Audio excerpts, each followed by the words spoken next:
Hey guys, in this video I'm going to show you how to make a timetable in Excel. Now, in order to do this, it's actually quite simple. I'm just going to go ahead and add here a simple thing. So let's go ahead and start our day with 9:30 a.m. and then let's go ahead and plan that for everything. So let's go ahead and try to create a timetable here. All right, there you go. So now that I have added, we're going to add a day as well. All right, now that I have added the days, let's just go ahead and create a table here.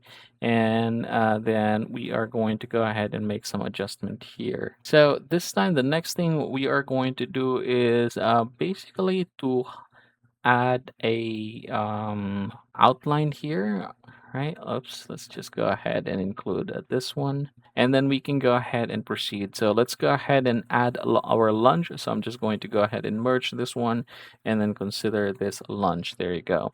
And then we can go ahead and start adding tasks here that we are doing. So say for example, in the morning, that is where we usually do, let's say for example, emails.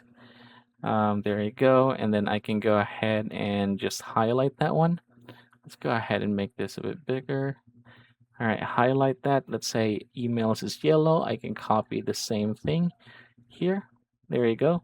And then if you want, you can also go ahead and merge this, something like that. So it's just going to make this more beautiful.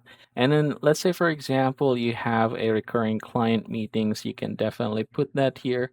Say, for example, client meetings here. All right. And then let's adjust this, wrap this. Let's go ahead and try to not bold this. And then let's say, for example, it's every Monday, Wednesday, and Friday. And then those, on aside from those, you also have like client meetings in the afternoon. You can definitely put it there. And then you can go ahead and uh, add some color. So if, say, for example, this is the same clients, you can definitely do that. What if, say, for example, client meetings here is going to be longer? You can also go ahead and make changes here. And there you have it. So from this point forward, last thing to do is just add some colors here. Let's go ahead and add that. And yeah, that's how you're going to make a timetable in Excel.